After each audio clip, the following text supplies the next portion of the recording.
Hey there, everyone. That Sexy Nerd is back again. And honestly, you can thank one of my subscribers for this video. I had no idea that Steve actually dropped this review. What is it? 10 TV shows that had shockingly dark endings. I had no idea you dropped this, and I'm subscribed to Steve's channel. It's ridiculous. I have no idea. I had no idea. And I thank you for that. And again, I'd like to say thank you for all the subscribers. Thank you for I'm almost up to 38 now, 3,800, excuse me, 3,800 subscribers, and I hope to get more of you, and I hope to really bring this channel out, because I know some of you really like this channel, really like the stuff I cover, and I thank you for being here, and thank you for supporting me all the way. Now, I am really interested to see this one. I mean, he already has dinosaurs on there, and yeah, I remember like just seeing that. See, I have a weird history with that. I used to watch it when I was a kid, but they were showing reruns, and then when I finally had seen like the final episode, they were showing. I don't remember how it was, but I just remember end up seeing the finale, and it wasn't that big a deal. I think I just saw it like the next day and saw that they all died, and I'm like, oh my god! And I never watched it again. I still to this day have not watched that show. And yeah, what is it? I don't know. I remember I like on a separate note. Like I remember I was talking to my nephew yesterday, and he goes, "Oh yeah, I found out how the dinosaurs died," and I'm like, shouldn't you have known that already? It's like you're almost 11. And he's like, yeah, well, we learned it. I went to a museum and we saw how they died. And I'm like, oh, right. I don't think I ever told you or ever focused on that. I always just focus on how the dinosaurs lived and everything whenever I teach him stuff. And he's like, yeah. And I even told him straight up. I was like, it's something I don't like to talk about. So, yeah. I mean, I know it's silly, but, you know, really am wishing for like a Jurassic Park kind of scenario to happen maybe one of these days. I don't know. We already had it with those damn dire wolves, but, you know, that wasn't a good enough thing to do. And whatever happened to those wolves? Did they live? I mean, you need to show them as adults now. It's crazy. But yeah. My paleontology aside, I don't know what other shows he's going to reference here. I can't think of them off the top of my head. So why don't we just get into the episode? And remember, please smash that like button if you want to see more sexy and nerdy content, and subscribe if you think I deserve it. And remember, it's time for my Patreon for my latest reactions to my latest videos. And let's do this thing, y'all.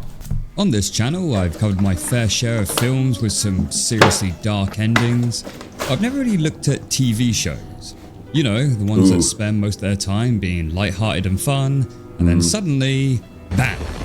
A super dark ending that just leaves you staring at the screen like, what the F? Yeah. Even Dan Bluth, the man who gave us the childhood trauma of a young dinosaur witnessing his mother get mauled by a T-Rex, once said, kids can handle any amount of darkness as long as you give them a happy ending. Yeah. That's a debatable quote in on itself, but it seems that not everyone even got that memo.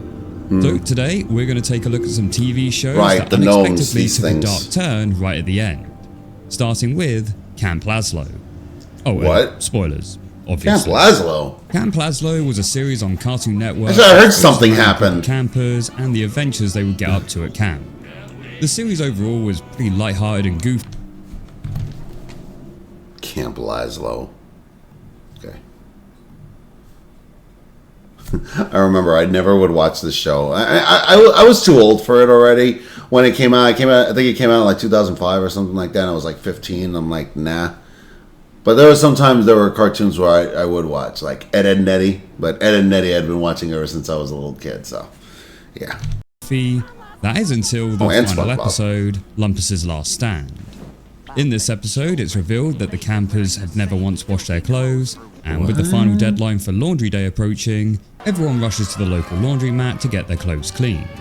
Everyone seems thrilled with having their uniforms smell fresh for the first time all summer, except for Scoutmaster Lumpus, who doesn't like the idea of wearing freshly clean clothes, and so decides to instead paint his clothes on directly to his skin, effectively walking around the camp naked with all the children. But it gets weirder, because he then tells the young campers about his new life hack, and convinces the children to also do the same. But it gets weirder. So word of this new life hack starts to spread around, and Lumpus is hailed a hero for revolutionizing the clothing world. That is until it starts raining and the paint washes off. They're all cold. Just as everyone is about to attack Lumpus, a police car and ambulance roll up, where a strange individual gets out claiming that he's the real Scoutmaster. Heifer! Lumpus is an imposter who locked him away in a closet and stole his position. That's the...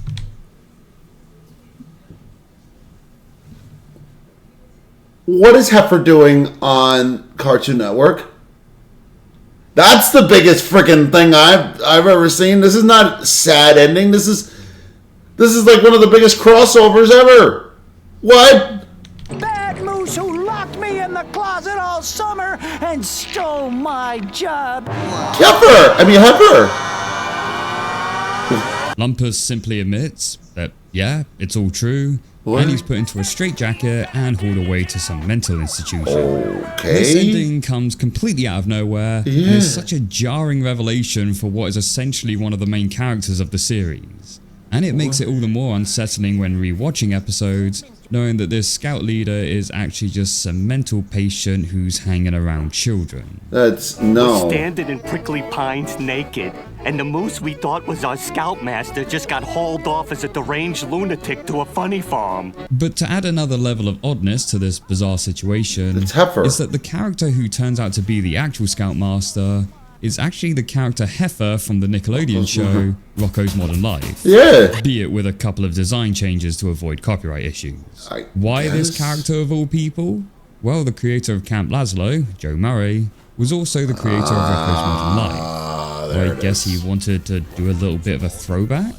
I find it insane that this episode actually made it to airing, not just for the questionable plot, not just for the dark twist at the end, but also the fact that they tried using a character from another show that was on a rival network. The Yeah. final line of the episode has one of the Crossover. characters stating, Okay, I think it just officially got to the point where it can't get any weirder. You which sure? I guess was technically true, as that was the end of the show.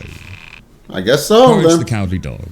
Courage the Cowardly Dog was did it also really? a series that aired on Cartoon Network, I which liked- would focus around a dog named Courage, living in the middle of nowhere with his owners Eustace and Muriel, with each episode focusing around a new threat, which Courage would have to save his owners from.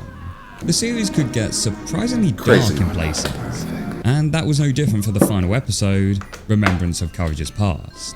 Funny, he should have mentioned too that scene, the whole perfect thing, whatever the hell that fetus thing is. What the fuck? Was literally the episode before it. Oh, God, man, why? Why does that thing have to freak me out so much? I'm 36 years old, and I'm still like, ooh. Throughout the series, we never really got any information on Courage's past other than in the opening credits, where it's told to us that he was abandoned as a puppy before being found by Muriel. But why was he abandoned? Was it Hello. Do you want to play with me? Wait, you want to play with me? Groceries? This journey. Yeah, baby. Was it neglect? Did he get lost? What happened to his parents? Well, in this episode, we finally got our answer. The episode begins with Courage noticing a sign for missing dogs on the side of a milk carton, which causes him to have a flashback to his childhood, where for the first time in the series, we see Courage's parents. In this, a sign for missing dogs on the side of a milk carton, which causes him to have a flashback to his childhood, where for the first time in the series, we see Courage's parents.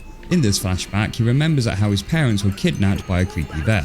Yeah. This puts Courage into a motionless trance, as not even Eustace scaring him with his iconic mask phases him. The two decide to take I Courage remember to the that. vet, where we see the same veterinarian from Courage's flashback. Ooh. I know just what to do about with that. the dog, but I'd like to have a moment with him alone. As Courage flees from the vet, we get Ew. another flashback which reveals to us that Courage's parents, along with many other dogs, were sent away in a rocket ship. so that they could be bred into a super species of space dog. I think he's just Yeah. stupid. Breeding dogs in space is the future. We cut back to present day to find that the vet is now trying to send Courage, Eustace, and Muriel away in the same rocket. Only this time, Courage manages to best the vet and send him off instead. Courage has always been a show which had a bit of a dark tone to it, Yeah. but this episode in particular felt a lot more sinister. Notably with the flashback sequences which had a different aesthetic, along with some janky distorted music.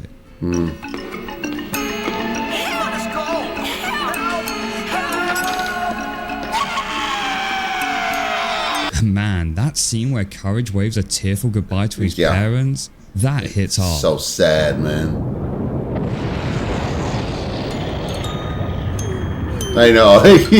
Hit me hard when I was a The kid. flashback does have Yep. an incredibly wholesome moment showing It when does. Muriel first discovers Courage and takes him away to live with her. What courage you have. Would you like to come home with me? The last shot of the episode shows the vet crash landing on the same planet that he had sent the dogs to, including Courage's parents, Fuck him up! mauling him off screen. Even though the vet receives his comeuppance, the ending still has an overall dark feeling to it. Yeah. As Courage's parents and the other dogs are still trapped on that strange world, and Courage never got to reunite with them. At least they're alive. That's why everybody was always saying that this is such a dark ending, but I'm like, at least they're alive, god damn it. And there's a chance. There's always a chance you can go up there and visit them.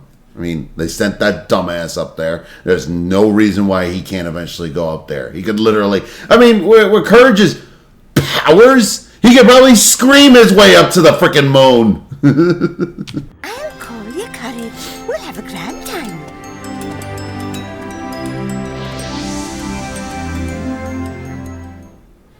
Samurai Jack.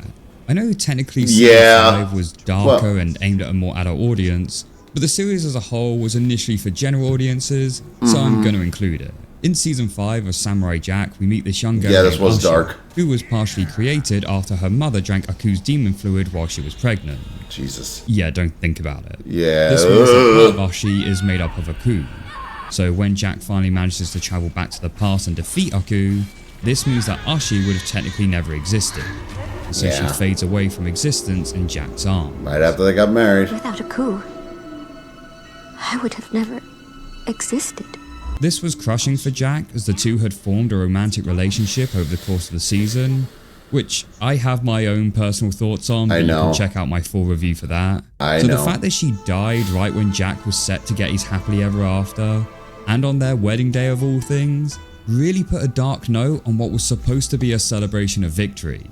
This ending was so hated by fans that they actually later retconned it in a secret ending to a video game, Oh. where it's revealed that Ashi actually survived. But if you had only watched the show, you probably wouldn't have known about this. It's really funny too. Jenny Tartakovsky is the same guy who did Primal, and the same thing literally happened there. But he at least had season 3 to fix his mess. And what did they do? What did they do?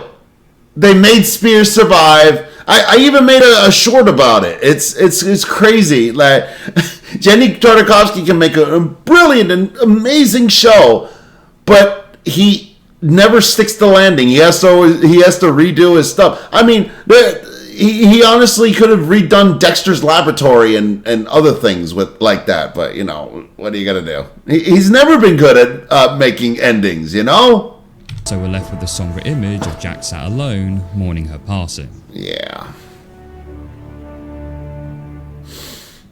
Also, Jack going back and defeating Aku means that this future no longer exists, meaning that everyone in this has most likely been wiped from existence. So, yeah, that's a fun thought. That's Spider-Man Unlimited. dark. Ooh. Spider-Man Unlimited was meant to be a loose follow-up to the animated series of the 90s. Yeah. Only this one loose. mostly takes place on an alternate Earth, which they call Counter-Earth. It's basically the same as normal Earth, only with more furries. The series was a pretty typical Spider-Man cartoon. That is until its final episode, Destiny Unleashed. In this, I never the saw it. Evolutionary, who has been the main antagonist of the series, has started arresting people en masse and demanding that Spider-Man and his Rebel Alliance turn themselves in, otherwise he will start destroying the city bit by bit. My Mr. Trump! Do you believe for one moment that I care?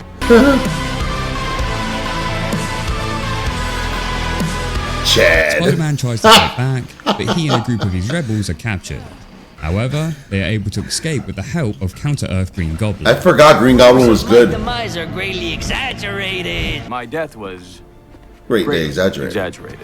With their combined efforts, they managed to defeat the High Evolutionary, so all is good and happy, right? No. Not quite. As during the High Evolutionary's arrests, two other bad guys, Venom Carnage, are also... They always mess things up in the show. They always had the, like, weirdest, like, they had the worst timing. Both Venom and Carnage. They were... I'll say it. They were actually they were a little annoying. They weren't even scary. It was crazy. And yeah, he's saying that this is a follow-up to the animated series. Steve? Did you watch the animated series? Venom's dead. Yeah, Venom fell through a portal. Okay. There's a chance he's still alive, but he also fell into a portal with Dormammu. Dorfucking-Mamu. You know, the guy who just blinked and Doctor Strange disappeared, or, you know, just blasted out of existence. Yeah, Doctor Strange screwed him over with the Time Stone, but that guy is with Venom. He's dead. He's dead. So... I remember I was pissed. Like, this show came out when I was like 8 or 9 years old, and I kept questioning that myself. I'm like, I thought Venom was dead. But whatever. It's don't even get me started on how much of a mess both of these shows are. I love them, but they're a mess. So captured. Venom and Carnage are both symbiotes who need a host in order to survive. In this case, Eddie and Cletus. During the capture, it appears they got separated, and when Eddie and Cletus are found, they reveal that the symbiote created a failsafe for if this was ever to happen. Oh boy. For any of us. What are you talking about? Millions of spores will be shot into the atmosphere, bringing all other life to an end. And that's where the series ends. Yeah, it was supposed to have this conflict resolved in a following season, but this was never picked up due to a combination of low ratings and increased competition from other shows. So canonically, this is where the series ends. With the spores affecting the whole planet and everyone inhabiting it probably dying as a result. Wow. The World of David the Gnome. Oh yeah. David the Gnome, also known simply as David the Gnome, is an 80s Spanish animated series. Spanish? Which focuses around some gnomes whose job it is to protect the forest and the animals that inhabit it. I remember this came out in the US. It's a pretty light-hearted and tame series that you wouldn't bat an eye at. That is until the final episode, where our two main characters die. And I'm not talking about this being a thing that happens right at the end. Oh no. The whole episode is centered around these two gnomes coming to terms with the fact that they are about to die. Yeah. Reason being is that according to the show, gnomes typically can't live past 400 years. Wow. David's wife Lisa realizes that their time is coming to an end and begins to get upset at the thought of them dying. This is a pretty heavy theme for what was otherwise a really light-hearted show. I know. It's not just the idea that death exists, but the fact that they know their time is coming, and we watch as they both slowly come to terms with their impending mortality. Yes. I'm sorry. Nothing lasts forever, does it, darling? During this, they Except release your their love. pets back into the wild and say goodbye to all of their friends. Fuck, The man, two also receive a letter from their old friend Caspar, who also expresses that he doesn't want to, quote, go on the long journey alone, and so they travel to meet with him before their time comes. This whole episode just has such a morbid feel to it. Like when Lisa talks about packing stuff for the journey and then tearfully recognizes that she won't be needing anything, it's just straight up depressing. You're right, David. We won't need anything there. And that music playing as they both look at their home one last time, knowing that they won't be coming back to it, man, that hurts. Jesus, I never watched this show. They meet up with their friend Casper and have a final toast to all the people they've met over the years. Eventually they make it to the base of Mountain Beyond, which they intend to be their final resting place, where they say goodbye to their fox friend Swift, who had brought them there. Once at their final resting place, the trio say goodbye to one another, in which David and Lisa give each other one last embrace before passing away and turning into trees. In which Swift gives one last final cry to mourn the passing of his friends, and the episode ends with the ghostly spirits of David and Lisa giving their final goodbye to the audience.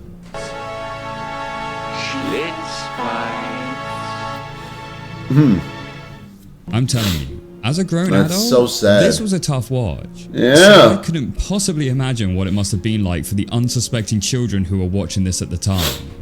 But in saying that, I do think the concept of death is an important lesson to be showcased towards children. Yes. And with the characters in this essentially just dying from old age, it will probably hit home for adults just as much as it will kids. I did think at one point the show was going to try and backpedal on this, as Lisa does mention that some gnomes have been known to live past 400 years. But there was that couple in the Balkans who lived 550 years. So I thought that was going to be a possible way out for the writers. And we've seen this in other shows before, where it looks as though a character is going to die, the whole episode builds up to it, and then something miraculous happens at the end and it all works out just fine. But no, here they stuck to their guns, and I respect that. Yeah. And hey, at least at the end the fox manages to find some tail, so, you know, it's not all a sad ending.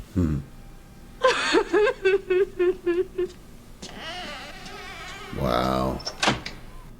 And before we get to the number one spot, I thought I would also give some quick honorable mentions. Oh, These are jeez. shows that had incredibly dark season endings, but they weren't the series finales. Though they very well could have been. Yes! Renewal was not always guaranteed. Ed, Ed and Eddie. That was close, The original yeah. end of the show was going to be season 4, where in the final episode it is revealed that all This the was adventures dark, we've seen the Eds but been on whatever. throughout the series were nothing more than dreams from Eddie, who was an old man in the future. It was all just stories? Memories from the past? We really are old! Shaolin Showdown. Season 1 ends with Raimundo betraying the Shaolin Dragons, helping the evil witch Wuya achieve her living form, effectively ending all life on the planet. What? How the frick? Beast War. How did they do that? Season 2 ends with Megatron Yeah. effectively killing So Optimus good. Prime, causing the events in history to change, as without Optimus Prime, the Decepticons end up winning the war, and the Maximals cease to exist. Pride. Lose. Evil triumphs. No longer The exist. Cowardly Dog. Again. Season 1 ends with Yeah. Leroy and Eustace This being almost- turned into puppets, effectively dead, with Courage then taking them home and operating them to recreate their normal day-to-day lives. Was this the season finale? The things I do for love. Marcelino. Season 1 ends with Marcelino asking Jesus if he can reunite with his long-lost mother. Jesus. It turns out that his mother had died, and so the season ends with Marcelino also dying so that he can be with her once more. What? This ending was deemed so traumatizing for kids that they made another season a few years later, in which Marcelino is revived, basically treating the whole thing as a dream. I think Marcelino has found his mother at last, and he is happy. And now for the number one darkest ending to a Dinosaurs. TV show, it's got to be Dinosaur. Yeah. The show which not only killed off its main cast, But everybody. also the entire planet. Yep. The final episode, titled Changing Nature, revolves around the world waiting for the annual return of the Bunch Beetles. This year, however, they are nowhere to be seen. Reason being is that a wax fruit factory has been built on their old mating grounds, and all of the beetles have been fumigated. At first, this doesn't seem to be too much of a big deal, until the world starts getting overrun with an infestation of cider poppy plants, a plant in which the beetles' young would normally eat. So as a quick fix solution, Earl decides to produce a pesticide to wipe out the plant. The pesticide is released en masse, and does indeed manage to kill off the cider poppies. But unfortunately it works a little too well and kills off all other plant life on the planet too. So in order to get the plants to grow back, they decide to manually alter the weather in order to make it rain. And to do that, they decide to produce clouds by bombing all of the Earth's volcanoes. This causes volcanic gases to block out the sun, resulting in a massive drop in global temperatures. The news report declares that the gases will likely block out the sun for at least 10,000 years, effectively kicking off an ice age. Earl finally realizes the error of his ways, but it's too little too late, and the family huddle together inside whilst the snow begins to set in. Wow. The episode ends with the camera panning away from the snowed-in house as the final news report declares a future of darkness and extreme cold. And the news reporter's final words as he signs off are, "Good night and goodbye." Good luck. This is Howard Handupme. Good night. Goodbye. Oh, good night and goodbye. Talk about utterly depressing. Especially with the fact that our main character is having to explain it to a naive child who can't comprehend that they're all gonna die. I know. What's gonna happen to us? Well, I don't exactly know. Interestingly though, when this episode was first being conceived, it was never planned to be the series finale, but was later written to be after the showrunners found out that the series was being cancelled. Really? In a 2015 interview with the associate producer Kirk Thatcher. Quote, "The strange thing about that was that we hadn't intended it to be the last episode. We sort of just wrote it as just another episode that we could potentially use as an ending. But then we found out that we were cancelled, we turned the episode into a finale as it aired. I suppose in a series about dinosaurs, it does kind of make sense that they would all end up dying a horrible death, taking notes land before time, but it's still an incredibly tough and saddening watch." Dinosaurs have been on this earth for 150 million years. And it's not like we're going to just disappear. Well, I also love how this episode has a 9+ age rating, not for the dark, depressing, apocalyptic tone of it all, but for tobacco usage. Smoking kills, folks. It's bad for your health, and it stains your teeth, so don't be a fool. Smoking isn't cool. So yeah, that was my pick for shows which Thanks, I think Sonic. have the darkest of endings. But let me know what you think in the comments. Woo, boy. Well, that was a rough watch. But yeah, I've already seen that dinosaurs episode, and I don't need to watch it again. Yeah, I'd forgotten the scenario though that the dinosaurs basically killed themselves, which is, you know, what Steve doesn't want to talk about there is because how the direction we're heading. You know, all this stuff that we're doing to the earth, all this war, all this violence, all these mistakes we're making. We're leading ourselves to our own destruction as well, and really, we're going to probably end up in the very same scenario. It's a really sad thing, but I just, it's, unless we can hold out and figure things out, maybe come to peace and, solve these issues ourselves and stop letting rich people destroy the world, again, we're probably going to end up in the same direction. I'll see you all in the next episode, guys, and please smash that like button. You want to? I can't even do it. Just subscribe to the channel and check out my Patreon, and I'll see you all in the next episode.